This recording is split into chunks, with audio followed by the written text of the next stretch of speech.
At a wedding reception, my cousin whispered behind her wine glass, "She'll always be a side story in better people's lives." I laughed quietly. A lifetime later, her descendants lived in cities where my name was etched on city halls, hospitals, and schools, and not a single child among them knew their own bloodline had once spat at the foundation beneath their feet. I was 23, still broke, still helping my mom scrape by. She was in remission, but the chemo bills had sunk us deep.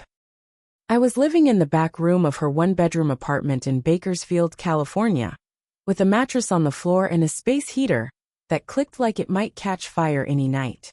That wedding was my sister's big day. Everything about it looked borrowed.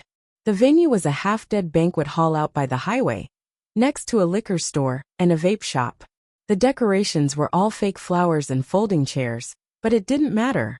My sister looked happy. That was enough. I wore a blue dress I found at a thrift store and altered myself. Kurukutem. Zipper that stuck. I'd done my hair at the local beauty school for $12. I'd even skipped dinner the night before so I could tip the girl who did it. Danielle showed up an hour late like always. She made this entrance, walking in like she owned the place. She was always like that. The kind of person who made other people feel small just by existing. Her dress was silk, hair blown out. A glass of wine in her hand before the toasts even started. I wasn't paying attention to her. Not until I ducked behind one of those plastic palm trees to wipe wine off my heel and heard her whisper, "She'll always be a side story in better people's lives." She was talking about me. I knew it because she looked right at me when she said it, then turned back to her husband and smiled like it was a private joke. Her voice was quiet, but not that quiet. I don't think she cared if I heard. He laughed. Not loud. Just this short, sharp breath. That was worse than a cackle. It was confirmation. I stood there with one hand on the fake palm tree, wine still dripping down my ankle. I wanted to cry, or scream, or throw my heel across the room. But I didn't. I just laughed. Quiet. Just a breath. Nothing she could hear. But in my chest something flipped. Like a switch. Or maybe a fuse broke. I didn't know what it meant yet. I just knew I wouldn't forget. After the wedding, life went back to its usual grind. I worked 2 jobs, a cashier at a pharmacy by day, and a front desk clerk at a no-name motel off Route 58 by night. I slept 4 hours a day. $8 store spaghetti and canned beans. Every paycheck went to rent and helping mom stay afloat. Danielle sent Christmas cards that year. Glossy ones with her family smiling in matching pajamas in front of a fireplace that looked like it came out of a magazine. I tossed mine in the trash unopened. I didn't go to family gatherings anymore. Not after that wedding. I told them I was busy or tired or working, which was true. But mostly I just didn't want to see her face. Instead I studied. At night, during the motel's slow hours, I sat behind the desk and read business books I bought used on eBay. I watched lectures on YouTube. I taught myself budgeting, investment planning, economic development models. I was learning how people made real money, how they built things, how they lasted. People like Danielle were born into safety nets. But I didn't need a net. I needed wings. I got into a small MBA program in Fresno. It wasn't Ivy League. No one clapped when I graduated. But I walked across that stage knowing I'd built every inch of the path beneath me. I sold the last nice thing I owned, a ring from my grandmother. It was supposed to be passed down to me, but Danielle's mother had tried to steal it years ago. My grandma gave it to me in secret, wrapped in a sock 2 weeks before she passed. I held on to it for 6 years before pawning it to pay for my final semester. Danielle had taken everything she could from this family status, attention, inheritance. I decided to take something bigger. I joined a regional development firm right out of grad school. It was boring at first: zoning meetings, paperwork, permit battles. I worked late, showed up early. I was invisible, but I was absorbing everything. The men in charge ignored me. One actually said, "You're a quiet girl." I liked that. I smiled and filed a proposal for a housing project in East Oakland that he later took credit for. He thought I'd stay quiet forever. By the time he retired, I was leading 3 of our largest city partnerships. I didn't ask for respect. I just took it by producing results no one could ignore. We built housing units, schools, libraries. I pushed projects that mattered. Got laws changed. created programs. And every time a ribbon was cut, they printed my full name on the plaques. First name, maiden name, and all. The same name Danielle used when she made fun of me. Now that name was etched into stone, glass, and steel all over California. When Danielle got sick, I was at a groundbreaking in Modesto. She didn't call me. She didn't even try. But her daughter Allison, I think, emailed me. Said her mom had been diagnosed with late-stage cancer. Said Danielle remembered me fondly. Fondly. That word almost made me laugh. The same way I laughed behind that palm tree. I didn't reply. But I did call the hospital billing department anonymously. Cleared her debt. Why? Not because I forgave her. Because I knew exactly how bad dying broke could be. I had spent enough time in waiting rooms with my mom to understand the system Danielle had never prepared for. She had mocked the side story. But now I was the architect of the main road she was forced to die on. I didn't go to her funeral. It was small. Somewhere in Fresno. I saw photos online. A Facebook album with 12 likes. Someone tagged me by mistake. I sent flowers. Hydrangeas. Her favorite. The card read, "To Danielle.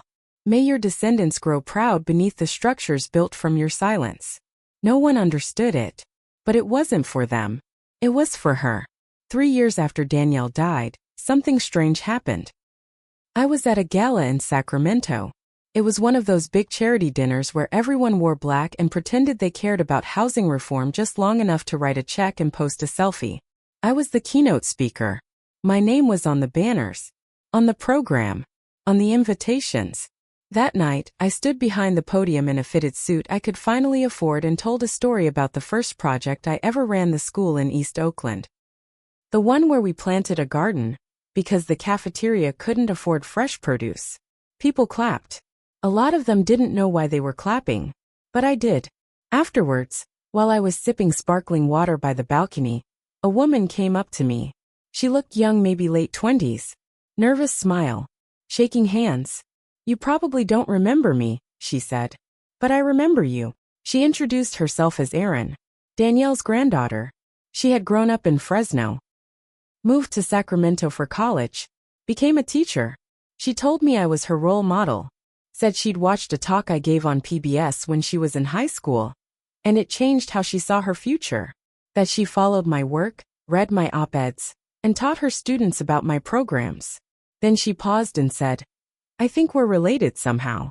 My grandma used to talk about you, but not much." I smiled.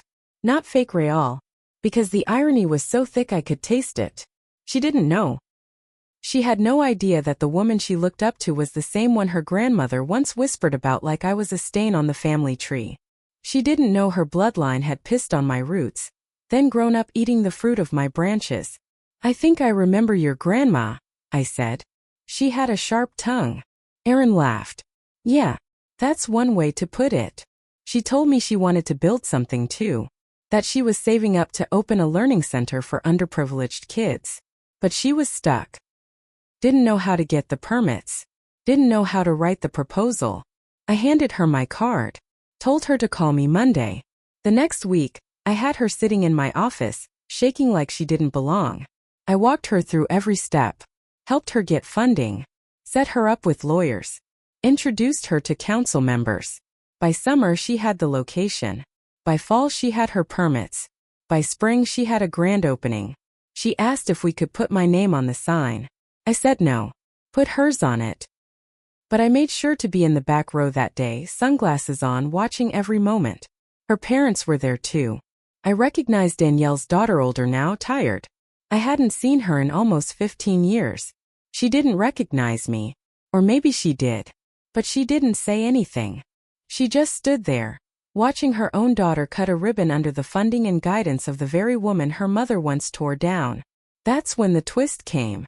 2 weeks later I got a letter in the mail. Handwritten. No return address. Inside was one sentence. "You've made your point." There was no name. But I knew the handwriting. Danielle had written me letters when I was a kid. Birthday cards. Notes on Christmas. This was the same handwriting. But Danielle was dead. It wasn't her. It was someone else. Someone close to her. Someone who knew. And it meant they had finally figured out who I had become. That I wasn't just some distant cousin who got lucky. I was the reason their kids had roofs. Their streets had sidewalks. Their schools had heat in the winter. And they had mocked me. So now I had a choice. I could leave it, let time bury it, or I could dig up more. Because I wasn't finished yet. Not by a long shot. After that letter I started digging. I told myself it was curiosity, closure, maybe even a way to finally let go. But that wasn't true. I wanted to know how deep it went, how many whispers I hadn't heard, how much they'd said when I wasn't around. So I did something I hadn't done in over a decade. I called my mother's sister Danielle's mom, Aunt Rita. She was in a care home outside Fresno, mind slipping. But she remembered enough. She thought I was my mother at first. Then she blinked hard and said, "You're the quiet one. The poor one." I didn't correct her. I just asked one question. Did Danielle hate me that much? Rita snorted. Danielle didn't hate you. She pitied you. That was worse. She said Danielle used to call me the stray. Said she once told her kids, "Don't end up like her.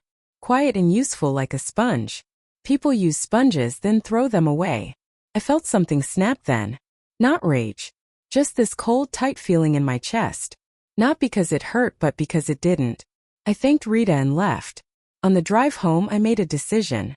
Back in Sacramento I called my lawyers. I had 5 development projects in the pipeline. One in Fresno 2 blocks from the church where Danielle was buried. I moved it up the schedule. Not out of revenge. That part was over. Now it was legacy. I bought the land surrounding that cemetery. Quietly. Through shell companies. Then I submitted plans for a park, a charter school, and a youth housing project for kids aging out of foster care. I named it the Founders Project. Each building would carry the names of women from underserved families who had gone on to change something: teachers, nurses, caseworkers, people like my mom, my grandma. Women who were never at the microphone but held everything together behind the scenes. I made sure to include my full name on the founding board. Again, same name Danielle used to smirk about. And I made sure to exclude every name from Danielle's branch of the family. Not out of pettiness. Out of principle. Because I finally understood something. These people didn't just mock me. They built their identity on mocking people like me. Quiet ones. Broke ones. Useful ones. And they never imagined they'd need us. But they did. They walked on sidewalks I had funded. Sent their kids to schools I had designed. Bragged about public centers that bore my name without even knowing it. I wasn't the side story. I was the spine. The day the groundbreaking started, I got another letter. No handwriting this time. Just a typed note. "You won. Happy." Still no name. But this one came from a P.O. box in Bakersfield. I didn't reply. Instead, I framed it. Hung it on my office wall right beside a framed photo of the first charter school ribbon cutting. The one where Danielle's granddaughter, Erin, stood next to me smiling like we'd known each other all our lives. She still didn't know. And maybe she never would. But that was fine. Let the past die wondering. 6 months after the Founders Project broke ground, I got a call from a historian in Bakersfield. Her name was Rosa Medina. She ran a local heritage group that cataloged city founders and urban development history. She wanted to interview me for an exhibit on modern civic pioneers. Normally I declined those requests. I didn't like being in the spotlight too long, not because I was shy, but because attention always came with baggage. But Rosa mentioned something that made me pause. She said, "We found some private letters in a donated estate box. One of them mentioned your name in a personal way." I asked whose estate. She hesitated, then said, "Danielle Wexler." I almost dropped my phone. I drove down the next morning. No assistant. No press. The heritage office was small inside a repurposed church near downtown. Rosa met me at the door. Sharp woman, maybe late 40s.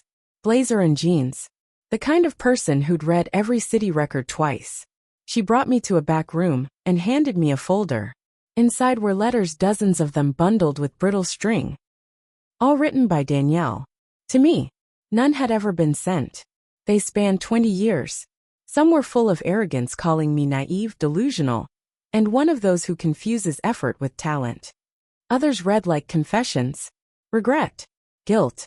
A woman unraveling behind her own ego. One letter stood out.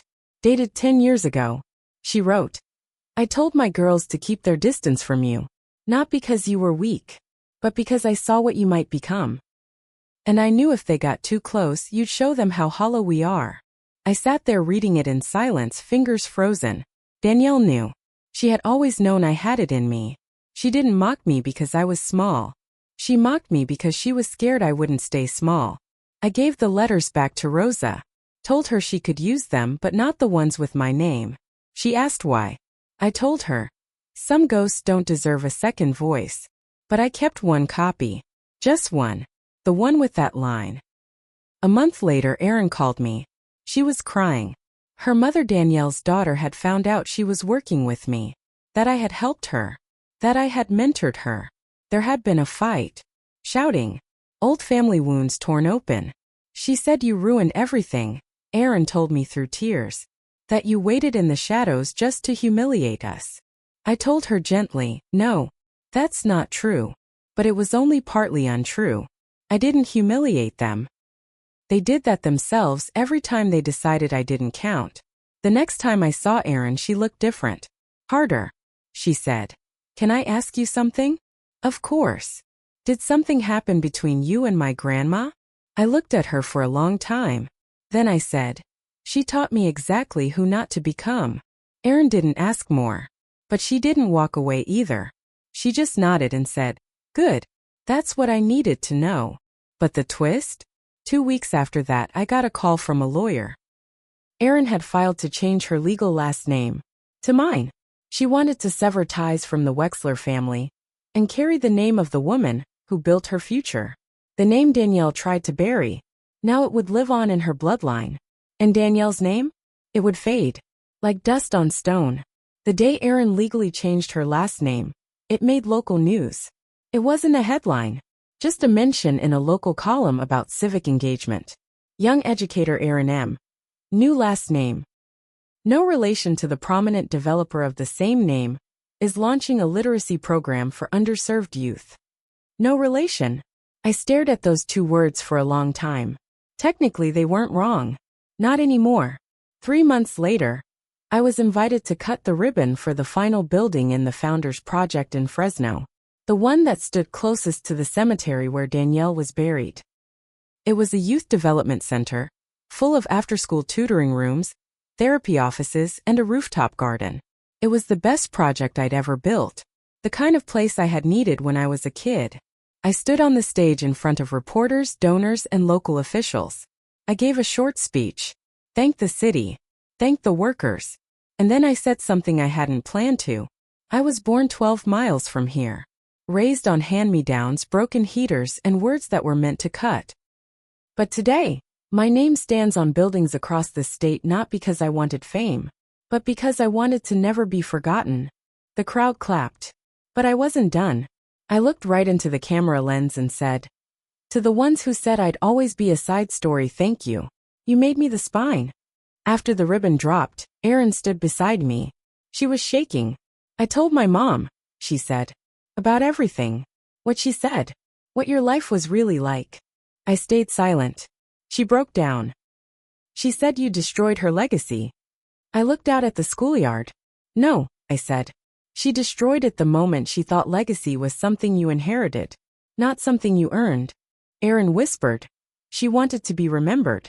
But she'll just be a headstone now. The next week, I visited the cemetery. First time I'd ever stood over Danielle's grave. Her stone was simple. No flowers. No visitors. I looked down at her name carved in quiet gray. Then I reached into my bag and pulled out a plaque. The temporary kind made for building sites. It said, this site was built by the ones you overlooked. I laid it on the grass. Not out of cruelty, but to mark the truth. Years passed. I got older. Slower. Spoke at fewer events. But the buildings stayed. The schools stayed. The parks, clinics, shelters all still standing. Erin took over most of the work. She grew sharper with time. Her programs reached more cities than I ever imagined. And every child who learned to read in her centers, every teenager who sat in her job programs, they carried a piece of me. Not my blood, but my name. One winter night, I got a letter in a neat envelope with no stamp. just slipped into my front gate. It read, "You could have forgiven her. You didn't have to build your success on her grave." And underneath it, one last line. "You won. But you became her." There was no signature, but I knew it came from someone close. Maybe even one of Danielle's surviving children. I sat with it for a long time. Then I walked into my study, took down the framed note that said "You won." Happy. I replaced it with this new one, because they were both right. I did win. And I wasn't innocent. I didn't destroy Danielle by screaming or dragging her name. I buried her under schools, hospitals, and libraries not because I hated her, but because I wanted to make damn sure no one would ever see her name without mine towering somewhere above it. Because once, behind a wine glass, she said I'd always be a side story. Now her descendants live beneath foundations with my name carved into the stone. And not one of them knows that their own blood once spit on the dirt I rose from.